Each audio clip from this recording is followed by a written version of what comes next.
ഇനി ഞാനൊരു പുതുവർഷത്തിലേക്ക് വലിയ പ്രതീക്ഷയോടെ പ്രത്യാശയോടെ ഞാൻ പ്രവേശിക്കുകയാണ്. കഴിഞ്ഞ വർഷത്തേക്കാളേറെ കൂടുതൽ എന്തെങ്കിലും നന്മ ചെയ്യാൻ എനിക്ക് ഈ വർഷം പരിശ്രമം ഞാൻ നടത്തും എന്നുള്ളൊരു പ്രതിജ്ഞയൊക്കെയാണ് നമുക്കിതിലൂടെ വേണ്ടത്. നമുക്കൊക്കെ കുറെ ആയുസ് അല്ലാഹു തആല നൽകി, ചിന്തിക്കേണ്ടവന് ചിന്തിക്കാൻ മാത്രമുള്ളത് നൽകി. കുറച്ചൊന്നുമല്ല. 50 വർഷം എന്നൊക്കെ പറഞ്ഞാൽ വലിയതാണ്. 60 എന്ന് പറഞ്ഞാൽ അതിലേറിയാണ്. അതിൻ്റെ അപ്പുറത്തേക്ക് കഴിഞ്ഞാൽ അതിൻ്റെ അപ്പുറമാണ്. ഖുർആൻ പറയുന്നുണ്ട്, ബിസ്മില്ലാഹിർ റഹ്മാനിർ റഹീം വഹും യസ്തരിഹൂന ഫീഹാ റബ്ബനാ അഖ്രിജ്നാ നഅമൽ സ്വാലിഹൻ ഗൈറല്ലദീ കുന്നാ നഅമൽ. ആളുകൾ നരകത്ത് ഇങ്ങനെ പറയും, വഹും യസ്തരിഹൂൻ, അവരിങ്ങനെ അലമുറയിട്ടുകൊണ്ട് പറയുകയാണ്, റബ്ബനാ അഖ്രിജ്നാ നഅമൽ സ്വാലിഹാ, ഞങ്ങൾ ഇന്നൊന്ന് പുറപ്പെടുവിച്ച് തരുമോ, ഒന്ന് പുറപ്പുള്ള സമയം തരുമോ, ഞങ്ങൾ നഅമൽ സ്വാലിഹ, നല്ല പണി ഞങ്ങൾ ചെയ്തോളാം, ഗൈറല്ലദീ കുന്നാ നഅമൽ, ഇതുവരെ ഞങ്ങൾ ചെയ്ത പണിയല്ലാത്ത ഇതുവരെ ഞങ്ങൾക്ക് ശ്രദ്ധിക്കാൻ പറ്റിയില്ല, ഞങ്ങളിന്ന് പുറത്തു പോകാൻ അവസരം തരുമോ എന്ന് നരകത്തുന്ന ആളുകൾ ചോദിക്കുകയാണ്. അപ്പൊ അവരോടൊരു മറുപടി കൊടുക്കുന്നുണ്ട് പടച്ച തമ്പുരാൻ,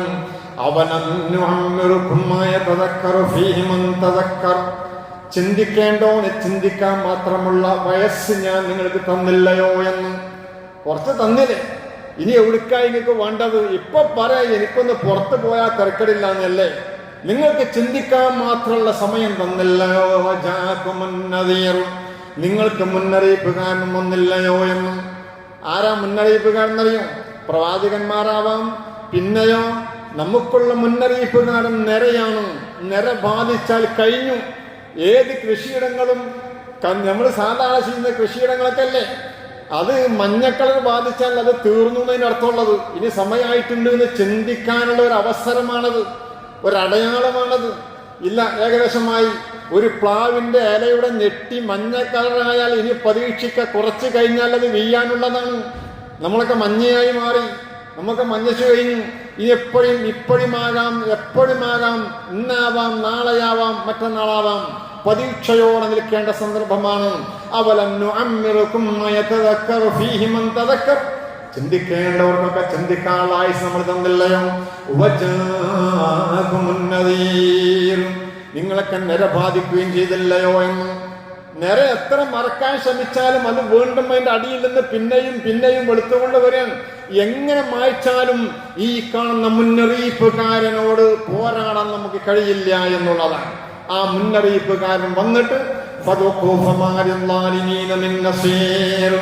ഇനി നിങ്ങൾ അനുഭവിച്ചോളൂ, വേണ്ടല്ലോ പറയരുത്, നിങ്ങളൊക്കെ അനുഭവിച്ചോളൂ. ഇതൊക്കെ പറഞ്ഞു തന്നിട്ട് വീണ്ടും ചെയ്യുകയാണെങ്കിൽ മഹാനായ പുണ്യ നബി മുഹമ്മദ് മുസ്തഫ സല്ലല്ലാഹു അലൈഹി വസല്ലം പറഞ്ഞു, 5 കാര്യങ്ങൾക്ക് കൊണ്ട് ചെയ്തു തീർക്കണമെന്ന്. നിനക്ക് ഇപ്പൊ യുവാവാണ്, ഇപ്പൊ നീ ആരോഗ്യമുള്ളവനാണ്, ഇപ്പൊ നിനക്ക് ആരോഗ്യമുണ്ട്. അതുകൊണ്ട് നിന്റെ ആരോഗ്യ സന്ദർഭം നീ നല്ല രീതിയിൽ മുതലാക്കണം. അത് നീ ആ സമയം നീ നല്ല രീതിയിൽ ഉപയോഗപ്പെടുത്തണം. ഇനി നിനക്കൊരു വാർദ്ധക്യം വരാനുണ്ട്, അന്ന് അങ്ങനൊന്നും കഴിയില്ല. അതുകൊണ്ട് ഇപ്പൊ നീ നല്ലോണം ശ്രദ്ധിക്കണം. വാർദ്ധക്യം കഴിഞ്ഞ് യുവത്വം കഴിഞ്ഞാലും ഒരു സുഖമരമായി പ്രയാസമില്ലാതെ നടക്കുന്നൊരു സമയമുണ്ട്. 40 ആണെങ്കിലും 50 ആണെങ്കിലും കുഴപ്പങ്ങളൊന്നും അങ്ങനെ പോകുന്നുണ്ട്. പക്ഷേ നിനക്കിപ്പം നല്ല ആരോഗ്യമുണ്ട്, രോഗങ്ങളില്ലാത്തവനാണ്. എന്നാലും ആ സന്ദർഭം നീ വിനിയോഗിക്കണം. കപില സഖമിക്, ഇനി വരാനുള്ളത് രോഗങ്ങളാണ്, പ്രമേഹമാണ്, പ്രഷറാണ്, അതിനപ്പുറമുള്ളതാണ്. അതും പ്രതീക്ഷിച്ചുകൊണ്ടായിരിക്കണത്. അതുകൊണ്ട് അപ്പൊ നിനക്ക് ആശുപത്രിക്ക് പോകാനേ സമയം ഉണ്ടാവും. രാത്രി ഒരുപക്ഷെ സ്വസ്ഥമായി കടന്നുറങ്ങാൻ കഴിയാതെ ഒന്ന് നിന്ന് നിസ്കരിക്കാൻ പോലും കഴിയാത്ത അവസ്ഥ വരും. ഒരുപക്ഷെ നോമ്പ് പിടിക്കാൻ പറ്റാത്ത അവസ്ഥ വരും. അതുകൊണ്ട് ആരോഗ്യമുള്ള രോഗിയല്ലാതെ നടക്കുമ്പോ നല്ലത് ചെയ്തോളൂ എന്ന് അള്ളാഹുവിന്റെ റസൂൽ പുണ്യ നബി മുഹമ്മദ് മുസ്തഫ. എനിക്ക് എപ്പോഴും നിനക്ക് സമ്പന്നനാവണമെന്നില്ല, എപ്പോഴും നീ കഴിവുണ്ടാവണമെന്നില്ല. ദാരിദ്ര്യം വരും. അതിന്റെ മുമ്പ് ഇപ്പൊ പറ്റുന്ന സമയമാണ്, വിനിയോഗിച്ചോളൂ. പിന്നെയോ ഇപ്പോ നിനക്ക് വലിയ പ്രശ്നങ്ങളൊന്നുമില്ല, അത്യാവശ്യം കുട്ടികളൊക്കെ ഗൾഫിലാണ്, വിഷയങ്ങളൊന്നുമില്ല, കാര്യങ്ങളൊക്കെ പോകുന്നുണ്ട്. പക്ഷേ ഇനി നിനക്കൊരു സമയം വരാനുണ്ട്. പല ജോലികളും പല രീതിയിലും ഒഴിവില്ലാത്ത രീതിയിൽ അത് മറ്റുള്ളവർക്ക് വേണ്ടിയാവാം, സ്വന്തമാവാം, ഒന്നും ചെയ്യാൻ പറ്റാത്ത സമയം വരും. അതിന്റെ മുമ്പ് നീ സമയം വിനിയോഗിച്ചോളൂ. അവസാനം പുണ്യനബി പറയുന്നു, വഹയാതക ഖബല മൗതിക്, വഹയാതക ഖബല മൗതിക്, നീ മരിക്കുന്നതിന്റെ മുമ്പ് ചെയ്യേണ്ടത് ചെയ്തോളൂ എന്ന് പുണ്യനബി മുഹമ്മദ് മുസ്തഫ സല്ലല്ലാഹു അലൈഹി വസല്ലം പറയാം. നമ്മളൊരു വർഷത്തിന്റെ അവസാനമാണല്ലോ, ഈ ഹിജ്റ വർഷത്തിന്റെ അവസാനമാണ്. മറ്റേതിൽ പറഞ്ഞാൽ ഡിസംബർ അവസാനമാണെന്ന് പറഞ്ഞ മാതിരി ദുൽഹജ്ജ് മാസത്തിന്റെ അവസാനമാണ്. പിന്നെയുള്ളത് മുഹറം തുടങ്ങാൻ വേണ്ടിയിട്ട് പോവുകയാണ്. ഈ അവസാന സന്ദർഭങ്ങൾ നമ്മൾ ചിന്തിക്കേണ്ട ചില കാര്യങ്ങളുണ്ട്. ഈ ഒരു വർഷം പോകുമ്പോൾ ഒന്ന് മുന്നോട്ട് പിന്നോട്ട് തിരിഞ്ഞു നോക്കണം. എന്തൊക്കെ ചെയ്തു, എന്തൊക്കെയാ ചെയ്തത്. ഒരു വർഷം എനിക്ക് തോന്നി എത്രയാ ഒരു വർഷത്തിന്റെ സമയം അറിയാം നിങ്ങൾ. ഒരു മിനിറ്റിന് വേണ്ടി കെഞ്ചുന്ന ആളുകളല്ലേ. ഒരു 8 മണിക്കൂറിന് വേണ്ടി, ഒരു ദിവസത്തിന് വേണ്ടി കെഞ്ചുന്ന ആളുകളുണ്ട്. എത്ര ദിവസം നമുക്ക് കഴിഞ്ഞുപോയി, എത്ര സെക്കൻഡുകളും മിനിറ്റുകളും കഴിഞ്ഞുപോയി, കുറേ നമുക്ക് കഴിഞ്ഞു പോയില്ലേ. പക്ഷേ ഇതിനൊക്കെ വേണ്ടി നമ്മൾ യാചിക്കുന്ന ഒരു സന്ദർഭം വരാനുണ്ട്. അതിന്റെ മുമ്പ് നമ്മൾ എന്താ ചെയ്യേണ്ടത്? ഇനി വരാൻ പോകുന്ന നന്ദിയോടെ ഈ വർഷത്തെ നമ്മൾ യാത്രയാക്കണം. ഏത് പരിപാടിയും നമ്മൾ പറയാറുണ്ട്, ഒരു നന്ദിയുണ്ട്. ഒരു പരിപാടിന്റെ അവസാനവും നന്ദി രേഖപ്പെടുത്താത്ത, നന്ദി പറയാത്ത യോഗം പിരിച്ചുവിടാറില്ല. ഈ വർഷം പിരിച്ചുവിടുമ്പോൾ അല്ലാഹ്ക്ക് നന്ദി ചെയ്ത് ആരാധനകളെ കൊണ്ട് ധന്യമാക്കി നോമ്പ് പിടിച്ച് അൽഹംദുലില്ലാഹ് എന്ന് പറയാൻ കഴിഞ്ഞ മുഹറം മുതൽ ഇതുവരെ ഞാൻ ഓടി ഓടി ഓടി ഓടി വന്നിവിടെ എത്തിയില്ലേ. എന്റെ കൂടെ ഓടിയവരെ കൈമെന്ന് മണ്ണിന്റെ ഉള്ളിലാണ്. എത്ര ആളുകൾ നമ്മളെ കൂടെ നടന്നവർ ഈ ഒരു വർഷം കൊണ്ട്, നമ്മളെ കൈപിടിച്ച് നടന്നവർ, നമ്മുടെ കൂടെ പിറപ്പുകൾ ഈ മണ്ണിന്റെ അടിയിലേക്ക് പോയി. എന്റെ പ്രിയപ്പെട്ട സഹോദരനുണ്ട് ജമീല എന്ന് പറയുന്ന സഹോദരൻ, പുറത്തു കൊടുക്കുമാറാവട്ടെ. ഞങ്ങളെ കൂടെ ഓടിയതാണ്. ഈ മുഹറത്തിൽ ഞങ്ങളെ കൂടെയുണ്ട്. ഞങ്ങളെ വിട്ടുപിരിഞ്ഞു പോയി. അല്ലാഹു പുറത്തു കൊടുക്കുമാറാവട്ടെ. എത്ര ആളുകൾ കൂടെ പിറക്കുകൾ കൈപിടിച്ചിരുന്നവർ, മക്കൾ നഷ്ടപ്പെട്ട എത്രയാളുണ്ട്. ഓടിയവരാണ് ഒരു മുഴുവൻ നമ്മുടെ കൂടെ. പക്ഷേ ആ ഓട്ടത്തിൽ അവർ പരാജയപ്പെട്ടു.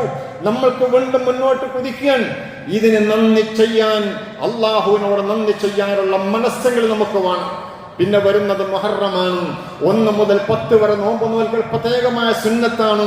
9ഉം 10ഉം പ്രത്യേകമായ സുന്നത്താണ്. അതൊരു സ്വാഗത മുതലാണ് നമ്മൾ പറയാറുണ്ട്.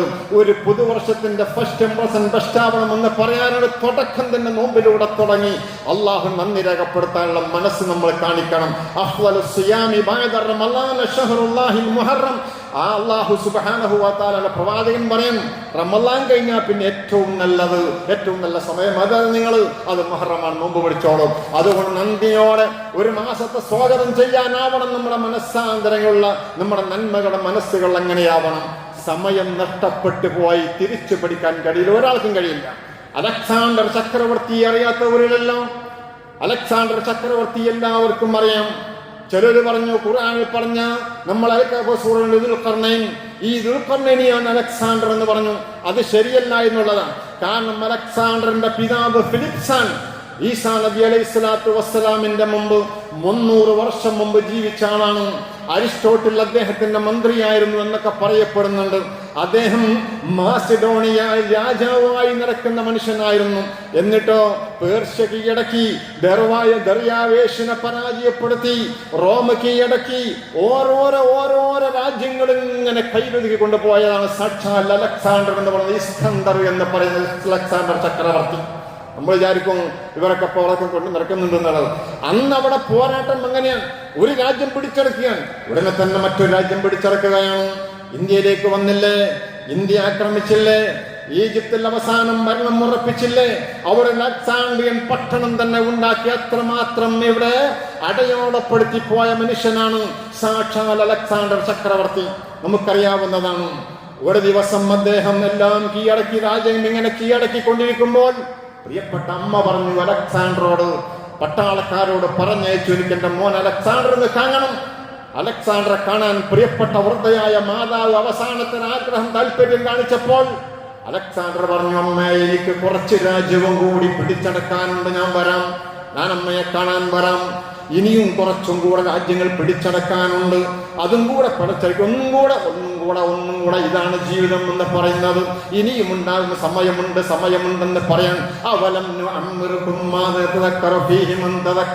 ചിന്തിക്കേണ്ട സമയത്ത് ചിന്തിക്കാൻ വൃദ്ധയായ മാതാവ് സാക്ഷാൽ അലക്സാണ്ടർ പറഞ്ഞപ്പോൾ പറഞ്ഞു, ഒന്നും കൂടി പിടിച്ചിട്ട് ഇൻഷാ അല്ലാഹ് അമ്മന്റെ അടുത്തേക്ക് ഞാൻ വരാം. അവസാനം എല്ലാം കീഴടക്കി ഭാരതത്തിൽ നിന്ന് തിരിച്ചു മടങ്ങിപ്പോകുമ്പോൾ രോഗിയായിക്കൊണ്ടാണ് അദ്ദേഹം പോയത്. രോഗിയായിക്കൊണ്ട് അലക്സാണ്ടർ ചക്രവർത്തി പോകുമ്പോൾ ഒരു ദിവസം അമ്മ കാണാൻ വേണ്ടി പറഞ്ഞപ്പോൾ ആ അമ്മ കാണാൻ വരുന്നുണ്ട് എന്നുള്ള വിവരം കിട്ടിയപ്പോൾ അലക്സാണ്ടർ ചക്രവർത്തി പട്ടാളക്കാരോടും കൊട്ടാര രാജ്യന്മാരോടും ചോദിച്ചു, ഇനി എനിക്ക് എന്താണ്, എനിക്കൊരു 24 മണിക്കൂർ സമയം എൻ്റെ അമ്മ ഇങ്ങോട്ട് വരാൻ വേണ്ടി വേണം. അവർ കായുടെ നാടി പിടിച്ചു. ആയുധം പിടിച്ച് ശക്തമായ പോരാട്ടം നടത്താൻ നേതൃത്വം കൊടുത്ത സാക്ഷാൽ അലക്സാണ്ടർ ചക്രവർത്തി ആ ബലഹീനമായ കൈ പിടിച്ചുകൊണ്ട് സ്വർണ്ണക്കട്ടിൽ രോഗിയായി കിടക്കുകയാണ്. മുത്തും വഴിയുമൊക്കെ പതിച്ച വലിയ വില പിടിച്ച സ്വർണ്ണക്കട്ടിൽ രോഗിയായി കിടക്കുന്ന അലക്സാണ്ടറിന്റെ കൈ പിടിച്ചിട്ട് ഡോക്ടർമാർ പറഞ്ഞു, ഇനി 8 മണിക്കൂർ എങ്ങനെ കൊള്ളൂ, അധികമൊന്നുമില്ല. സുബ്ഹാനല്ലാഹ്, 8 മണിക്കൂർ എല്ലാം മടക്കി ജയിച്ച സാക്ഷാൽ അലക്സാണ്ടർ ചക്രവർത്തിക്ക് 8 മണിക്കൂർ എന്ന് പറഞ്ഞ് വല്ലാതെ ഭീതി തോന്നി. അവരോട് പറഞ്ഞു, എനിക്ക് 8 മണിക്കൂർ കൊണ്ട് എൻ്റെ അമ്മയ്ക്ക് ഇങ്ങോട്ട് വരാൻ കഴിയില്ല. എൻ്റെ അടുത്ത് സംഭവിച്ചു പോയി. എത്രയോ സമയമുണ്ടായിരുന്നു, പക്ഷേ ഞാനത് ആവാമെന്ന് വിചാരിച്ചതാണ്. ഒരു 24 മണിക്കൂർ നിങ്ങൾ എനിക്ക് അനുവദിച്ചു തരുമോ എന്ന് ഡോക്ടർമാരോട്, വിദഗ്ധന്മാരായ ഡോക്ടർമാരോട് അവസാനം അലക്സാണ്ടർ ചക്രവർത്തി ചോദിച്ചപ്പോൾ സമയത്തിന്റെ വില മനസ്സിലാക്കേണ്ടതെന്ന് ഇവിടെയാണ്.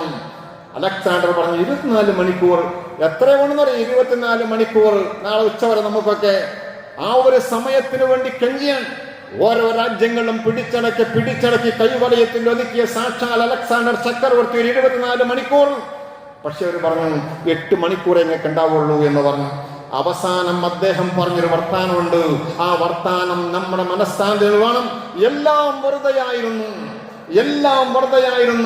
ഞാൻ അവിടെ മേടിച്ചു, ഇവിടെ ഓടി, അങ്ങോട്ട് വന്നു, ഇവിടെ പിടിച്ചു, ഒക്കെയാക്കി, വെറുതെ എന്ത് ഫലമാണിതുകൊണ്ട് കിട്ടിയത് എന്നാണ് അവസാനം അലക്സാണ്ടർ ചക്രവർത്തി എന്തിനു വേണ്ടി ഇതൊക്കെ ചെയ്തു. രാജ്യം മുഴുവനും എന്റെ കൈവശമാണ് ഉണ്ടായിരുന്നത്. അലക്സാണ്ടറിനും പട്ടണം എന്റേതാണ്, എന്റെ പേരിലാണ്. രാജ്യം മുഴുവനും എന്റെ കരവലയത്തിലാണുള്ളത്. എന്തിന് ഞാനിതൊക്കെ ചെയ്തു? ഒക്കെ വെറുതെയായിരുന്നു, എല്ലാം വെറുതെയായിരുന്നു, ഇതൊരു സ്വപ്ന ഭൂമിയായിരുന്നു എന്ന് പറഞ്ഞുകൊണ്ടാണ് അവസാനം അലക്സാണ്ടർ ഭരണത്തോട് കീഴടങ്ങുന്നത്. എന്നിട്ട് അദ്ദേഹം ഒരു വസിയത്ത് ചെയ്തു. ഈ വസിയത്താണ് നമുക്ക് നമ്മുടെ ഈ ഒരു വർഷം മാറി പുതുവർഷം വരുമ്പോൾ നമ്മുടെ മനസ്സാന്തരങ്ങൾ വേണ്ടത്. അതാണ് എന്ത് അറിയോ? ഒരു സമയം പിന്തിച്ചു തരുമോ? ഖുർആൻ പറഞ്ഞില്ലേ,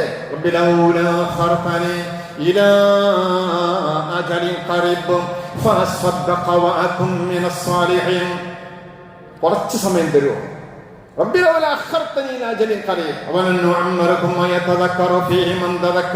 തന്നില്ലേ? നിങ്ങൾക്ക് തന്നില്ലേ?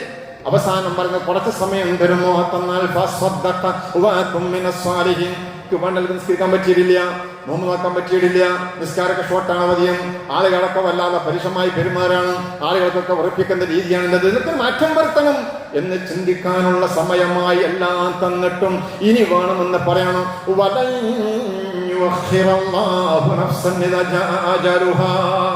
ഇനി പിന്തിക്കാൻ കഴിയില്ല. എന്നിട്ട് അവസാനം ഇനി വരുന്ന തലമുറക്കും ഇനി വരുന്ന രാജാക്കന്മാർക്കും ഒരു പാഠമാവട്ടെ എന്ന് മനസ്സിലാക്കി സമയത്തിന്റെ വില മനസ്സിലാക്കാൻ അലക്സാണ്ടർ ചക്രവർത്തി അവസാനം ഒരു വസിയത്ത് പട്ടാളക്കാരോട്, പട്ടാളക്കാരെ, നിങ്ങൾ എന്റെ ശവമഞ്ചവുമായി പോകും, ഞാനിവിടെ മരണപ്പെടും, എല്ലാം വെറുതെയായിരുന്നു, ഇത് മുഴുവനും ഞാൻ പടക്കി പിടിച്ചു വെച്ചത് വെറുതെയായിരുന്നു. അലക്സാണ്ടർ ചക്രവർത്തിയുടെ അവസാനത്തെ വസിയത്ത്, ഞാൻ എന്റെ ശവമഞ്ചവുമായി നിങ്ങൾ ഇങ്ങനെ പോകും, ലോകം മുഴുവനും അത് കാണും. എന്റെ മയ്യത്തുമായി എന്റെ ശവമഞ്ചവുമായി പോകുമ്പോൾ നിങ്ങൾ എന്റെ കൈ രണ്ടും തൂക്കിയിടണം, അത് ആ ശവമഞ്ചത്തിന്റെ ഉള്ളിൽ വെക്കരുത്, എന്റെ വസിയത്താണെന്ന് പറഞ്ഞ് പട്ടാളക്കാരോട് അലക്സാണ്ടർ ചക്രവർത്തി വസിയത്ത് ചെയ്യുക. എന്തിനെന്നറിയോ? 2 കൈയും എന്തിനാ പുറത്തേക്ക് തൂക്കിയിട്ടത് എന്നറിയോ? അദ്ദേഹം പറഞ്ഞു കൊടുക്കുകയാണ്, ആളുകൾ കാണട്ടെ, രാജാക്കന്മാര് കാണട്ടെ, എല്ലാം മടക്കി പിടിച്ചൊതുക്കിയാലും സമയം കഴിഞ്ഞാൽ വലിയ വിലപ്പെട്ടതാണ് സമയം. അന്ന് ചെയ്യേണ്ടത് ചെയ്യാതിരുന്നാൽ എന്നെ പോലെ ഇനി ഒരാൾക്ക് വരാൻ പാടില്ല എന്നുള്ളൊരു വലിയ സന്ദേശം, ആ സന്ദേശം ലോകം കാണട്ടെ. എന്താണെന്നറിയോ? അലക്സാണ്ടർ ചക്രവർത്തി 2 കരങ്ങളെ കൊണ്ട് രാജ്യത്തിന്റെ പല ഭാഗങ്ങളും പല രാജാക്കന്മാരെയും പരാജയപ്പെടുത്തി എല്ലാം അതിജയിച്ച സാക്ഷാൽ ഈ അലക്സാണ്ടർ കണ്ടില്ലേ പോകുന്നത്? 2 കൈയും തൂക്കിട്ടിരിക്കുകയാണ്. കൈവശം ഒരു ഭരണച്ചങ്കോലില്ലാതെയാണ്, ഒരു അടയാളവുമില്ലാതെ, ഒന്നുമില്ലാതെ നഗ്ന കൈയുമായി നഗ്നമായ കൈകളുമായി പോവുകയാണ് എന്ന് ലോകം കാണട്ടെ. ഇതുകൊണ്ട് ഭൂമുഖത്തിന്റെ വില നിസ്സാരമാണ് എന്ന് ലോകം മനസ്സിലാക്കട്ടെ, സമയത്തിന്റെ വില മനസ്സിലാക്കട്ടെ എന്ന് സാക്ഷാൽ അലക്സാണ്ടർ ചക്രവർത്തി പറഞ്ഞു കൊടുക്കുകയാണ്. നമ്മൾ മഹാന്മാര് പറയാറുണ്ട്, വഫീ ബസ്തിഹാ ഇൻദൽ മമാതി ഇശാറതു അലാ ഫൻദുറൂനി ഖദ് ഖറജ്തു ബിലാ ശൈഇ. നോക്കൂ നിങ്ങൾ, അലാ ഫൻദുറൂനി ഖദ് ഖറജ്തു ബിലാ ശൈഇ. ഞാൻ ഇതാ പോകുന്നു, ഒന്നുമില്ല, മരിക്കുമ്പോ കൈ മലർത്തിയിട്ടാ പോണത്. ഒരാളെയും കൈ മുറുക്കി പിടിക്കുന്നില്ല, മലർത്തിയിട്ടാ പോണത്. അലക്സാണ്ടർ പറഞ്ഞു, മയ്യത്തിന്റെ ഉള്ളിൽ നിന്ന് ആ ശരീരം കൈ പുറത്തേക്ക് ഇടാൻ വേണ്ടി പറഞ്ഞു. അതിന്റെ ആവശ്യമില്ല, മലർത്തി പിടിച്ച കൈയല്ലാതെ ഇങ്ങനെ പിടിച്ചൊരു കൈയും ഒരു മയ്യത്തിന് നമ്മൾ കാണൂല. എന്തുകൊണ്ടെന്നറിയോ? കഴിഞ്ഞു എനിക്കൊന്നും വേണ്ടെന്നാണ്. ഈ സമയം മുഴുവനും വിനിയോഗിച്ച് നന്മ ചെയ്യാതെ പോകുമ്പോഴുണ്ടാകുന്ന വിഷയങ്ങളായത്.